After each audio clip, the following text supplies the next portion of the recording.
Na mimi nataka niseme kwa mzazi wa Albert, mimi sijaona mzazi mjinga, mzazi takataka, mzazi ng'ombe kama huyu mzazi wa Albert. Wakenya wamesimama na huyu mzazi wa Albert wakachanga 10 million. Hakuongea kitu yoyote. Ile kitu huyu mzazi aliongea, alisema ya kwamba ati sasa hata mkinichangia pesa, mtoto wangu atafufuka. Nimepata 10 million. Mtoto atafufuka. Ati Ruto kumupigia simu, anakuja kwa media kushukuru Ruto. Kusema ati mimi nashukuru Ruto kuchukua huyu mtoto kuwa yake. Ati amenitumia 2 million. Huyu mzazi ni mjinga kiwango gani? Mimi sijaona mzazi anafurahia kifo ya mtoto wake. Ni kama Albert amekufa, huyu mzazi afanye na yeye biashara. Na mimi kama Nuru Okanga, wazazi kama hawa ndinafaa ukimaliza hiyo matanga, ukikrosi, nimesikia Sakaja akisema ati bibi Albert wamemwandika kazi hapa kwa county. Albert amekuwa amesoma. Walimu wameandikwa. Albert alikuwa anafanya UT. Hakuna mtu alikuwa anashughulika na yeye. Kama serikali kweli ilikuwa inatambua Albert, kwa nini aingemwandika kazi akiwa hai? Ati sasa amekufa, bibi yake Sakaja amechukua ameweka kazi. Kule Homa Bay, ati wamenunua rental yenye huyo mzazi atakuwa anapata pesa kila mwisho mwezi. Yaani Kenya unakufa ndio wazazi wako wafaidike. Nataka niambie huyo mzazi, mimi kama Nuru Okanga, na niko na uchungu, kwa sababu kama inji itakosa, huyo kijana ndio pengine angekuwa president kulingana na masomo yake, ama ndiye angekuwa governor wa huko, ama senator, ama MP. Lakini kama mzazi anaweza tokea kuongea kitu kama hiyo juu ya 2 million, you are stupid. Wewe ni mzazi mkumbafu. Na mimi naomba wakati utaenda kuvuka barabara kusanya hizo rental pesa, pigwe na gari ukufe. Wewe huna maana katika nchi yetu ya Kenya. Unafurahia kifo ya mtoto wako. Ati Ruto unamshukuru. Unashukuru Ruto aje na mtoto wako kwa jeneza. Mimi nataka niambie wazazi, kama nyinyi wazazi mnafurahia watoto wenu kupigwa marisasi ili mchangiwe, ambieni watoto wenu wakae kwa manyumba. Mimi naambianga mama yangu, nikikufa awache nikufe. Mambo ya kubembelezana na watu hawachani nayo. Kwa sababu hii Kenya si ya watu individual. Hii Kenya ni yetu sisi wote. Na hii administrator ndio serikali imekuwa na mauaji 90% bila kudanganyana. Hii serikali sio serikali. Hii ni kichinjio. Ruto mwenyewe alikuwa na kampeni akisema ya kwamba hata ruhusu maaskari kupiga watu risasi. Hata ruhusu maaskari kuangaisha wanasiasa. Leo hii maaskari ndio wamekuwa kipaumbele kupiga watu marisasi. Ama alikuwa anaongea opposite. Nataka niambie administrator ya Ruto, hata kama mnanichukia, hata kama mnaniongelesha, hata kama mtanikujia, mnikujie na mimi Kenyan's political commentator Nuru Okanga has launched a scanty criticism against the father of the late Albert Ojwang, following revelation that the family accepted financial support from the government after their son died in police custody. Albert Ojwang, a university graduate, died while being held at Central Police Station in Nairobi. His death sparked a national outrage, with many Kenyans demanding justice and accountability from the state. Okanga voiced the frustration shared by many, condemned what he perceived as father's willingness to overlook the circumstances of his son's death in exchange of government aid. Okanga noted that ordinary Kenyan had already united to raise 10 million shillings to support the grieving family. He took issues with the father's subsequent praise on President William Ruto and acceptance of 2 million from state official, calling it an insult to the collective effort of Kenyan citizens who stood with the family in their time of need. He further criticized the post-mortem employment of Ojwang's widow by Nairobi County, questioning why the government only recognized the family's plight after that Albert's death. Despite his educational background and qualification, Okanga described this as a pattern in which the state renew families or reward families only after tragic losses, rather than preventing them through justice and government opportunities. Beyond the family, Okanga directed his anger at the broader system, accusing the government of normalizing extrajudicial killings and failing to protect the rights of Kenyan youth. He expressed particular concern particular concerns about growing state hostility towards the youth, whom he described as the key voice of change in the upcoming 2027 general election. He also called for accountability from Nairobi Governor Johnson Sakaja, linking him to armed groups that have reportedly been used to disrupt civic action and dissenting voices. Okanga challenged the legality of police protecting civilians armed with crude weapons during period of public tension and one of rising authoritarianism under the gaze of law of enforcement. Na mimi nataka niseme kwa mzazi wa Albert, mimi sijaona mzazi mjinga, mzazi takataka, mzazi ng'ombe kama huyu mzazi wa Albert. Wakenya wamesimama na huyu mzazi wa Albert wakachanga 10 million. Hakuongea kitu yoyote. Ile kitu huyu mzazi aliongea, alisema ya kwamba ati sasa hata mkinichangia pesa, mtoto wangu atafufuka. Nimepata 10 million. Mtoto atafufuka. Ati Ruto kumupigia simu, anakuja kwa media kushukuru Ruto. Kusema ati mimi nashukuru Ruto kuchukua huyu mtoto kuwa yake. Ati amenitumia 2 million. Huyu mzazi ni mjinga kiwango gani? Mimi sijaona mzazi anafurahia kifo ya mtoto wake. Ni kama Albert amekufa, huyu mzazi afanye na yeye biashara. Na mimi kama Nuru Okanga, wazazi kama hawa ndinafaa ukimaliza hiyo matanga, ukikrosi, nimesikia Sakaja akisema ati bibi Albert wamemwandika kazi hapa kwa county. Albert amekuwa amesoma. Walimu wameandikwa. Albert alikuwa anafanya UT. Hakuna mtu alikuwa anashughulika na yeye. Kama serikali kweli ilikuwa inatambua Albert, kwa nini aingemwandika kazi akiwa hai? Ati sasa amekufa, bibi yake Sakaja amechukua ameweka kazi.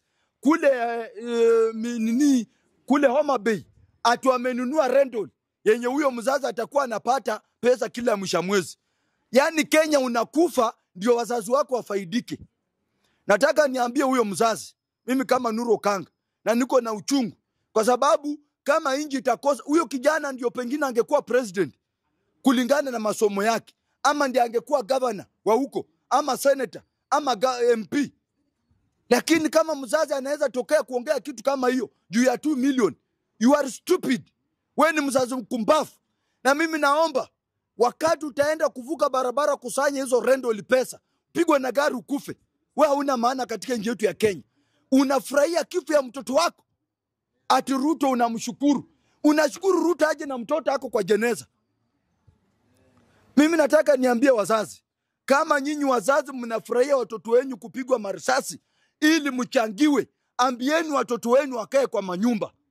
Mimi naambianga mama yangu, nikikufa awache nikufe. Mambo ya kubemelezana na watu hawachani nayo. Kwa sababu hii Kenya si ya watu individual.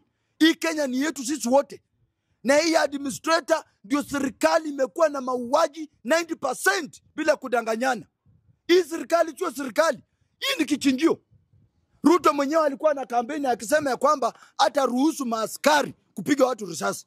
Hata ruhusu maaskari kuangaisha wanasiasa. Leo hii maaskari ndio wamekuwa kipaumbele kupiga watu marisasi. Ama alikuwa anaongea opposite. Nataka niambie administrator ya Ruto, hata kama mnanichukia, hata kama mnaniongelesha, hata kama mtanikujia, mnikujie, na mimi najua mkinikujia haitakuwa rahisi mimi kutoka. Ni mangumi kupigana hapo, mniua hapo. Nyinyi polisi na raia mmeshatengeneza mpaka kubwa. Hii pesa mnasanya kwa bar, mnasanya kwa mapuli. I swear inafika wakati amuonekani na hiyo uniform kwa bar. Mlingoje mshahara yenu, mwache kusumbua wamama kwa bar. Mwache kusumbua mama kwa puli. Mwache kusumbua vijana. Vijana wanajitafutia, bado mnapiga hao vijana marisasi. Kwani hii administrator ya Ruto, wakati ulikuwa unasimama kwa gari ukisema hautakubali Mkenya yoyote kupigwa risasi na polisi, ni nini inaendelea saa hii? Kijana ambaye alikuwa town anauza maski anapigwa risasi mbele ya kamera bila huruma. Alafu mnataka kubadilisha attention ya Wakenya, attention ya ICC, mnasema ni rubber bullet. Kwa nini rubber bullet hukupiga mguu? Ulikuwa na nia kuua. Hiyo sio rubber bullet. Tunaenda na evidence ya hospitali, wametoa maganda ya risasi. Hiyo ni risasi. Daktari mwenyewe amesema wamefanya operation 2 hours. 2 hours wakatoa risasi. 2 hours. Kwani sisi ni wajinga? Tunafuata ripoti ya daktari ama ripoti ya maloya wakora? Wale wako kwa biashara. Wale maloya wako kwa biashara, wanataka pesa. Na nyinyi pia maloya mnafanya kazi mzuri, lakini kuna mahali mnaweza enda Wakenya wawachukie. Mtu amepigwa risasi kama yule kijana wa Kenyatta University. Amepigwa risasi kwa shingo. Mnasema ati hakuna askari alikuwa anatumia live bullet. Nataka niambie maloya, tafadhali. Nyinyi maloya pia msitengeneze mpaka kati yenu na wananchi. Kuna maloya ambao wako straightforward na kuna maloya wako kombo. Nasikia? Mimi naomba ile evidence ya polisi ya daktari alitoa, hiyo ndio evidence tunajua. Huyu kijana alikuwa anauza mask, pia apeleke unga kwa meza, watoto wakule. Polisi wanamsukuma, anageuka kwenda, anainua mikono juu. Kumbe siku hizi ukiinua mikono juu, risasi. Unapigwa risasi. Naomba inji za nje, lazima hao wakubwa wa polisi wasamoniwe kule EACC. Akiwemo pia Ruto, ndio mwenye hii serikali. Aenda ajieleze ni nini inaendelea Kenya kwa youth. Kwa sababu hao watu wameshajua uongozi ya 2027 iko kwa youth. Hawataki kuona youth akipita mbele. Wameshajua ya kwamba 2027 mwenye anaamua president wa Kenya ni youth. Sasa wanapunguza youth. Hata mkipunguza, wale ambao watachagua. Sisi hatuwezi tishwa. Hii nchi ni yetu. Sheria inasema kama umekosa, pelekwa kotini. Jaji aangalie makosa yako. Kama atakufunga, akufunge. Mimi naambia vijana, sisi kama nchi yetu ya Kenya, mahali tumefika mahali pabaya. Na mimi kama Nuru Okanga, ile kitu ambayo inafanyika Kenya, mimi kama kijana ambaye natamani kuwa kiongozi wa kesho, I cannot support hata 1 minute. Siwezi support. Tarehe 25 vijana tujitokeze, tuuliwe. Jana mkubwa wa polisi anasema ya kwamba ati maaskari wajauzika na guns. Maaskari tumeona kwa kamera live wanasindikiza guns na marungu na mapanga. Na mtu ameenda town na kitambaa na simu anapigwa. Maaskari nafaa walinde mtu mwenye ako na simu na kitambaa, ama walinde mtu mwenye amebeba panga na rungu? Au vijana walitoa wapi pesa ya kununua hiyo rungu? Au vijana wengine walitoka hapa Soweto, walitoa wapi mafuta ya pikipiki? Walitoa wapi? Na Sakaja na nukuu kwa statement yake alisema mkuje tena tupatane, kwa sababu mlinipata off guard. Kujeni tupatane. Sakaja afai kujitenga na hawa maguns. Wewe ndio ulipanga, kwa sababu hao vijana walikuwa naimba jina yako. Walipoingia town waliimba jina yako. Sakaja, wewe ndio ulipanga guns na wewe ndio ulilipa hao maguns. Usisema ati hujui. Usisema hujui. Sheria iko wapi? Polisi inalita mtu mwenye ako na rungu. Nataka mawakili wakuje waniambie, wachambue katiba waniambie ni wapi sheria imeruhusu askari kulinda mtu mwenye ako na panga na rungu. Ni wapi? Sakaja, uwezi ruka hii mtego. Uwezi ruka hii mtego. Kwa sababu na nukuu wewe mwenyewe ukisema na mdomo yako. Hakuna mtu aliongea. Wewe mwenyewe ndio ulisema mkuje tupatane town na mdomo yako. Sakaja, uwezi ruka hii. Uwezi ruka hii. Uwezi kunya mafu na uruke. Utaikanyaga. Pende usipende. Hatuwezi kubali governor guns hii Nairobi. Hii ni city. Maandamano iko kwa katiba. Muliongea na Kenya mzima ikasikia. Angekuwa mtu opposition, sasa angekuwa ndani.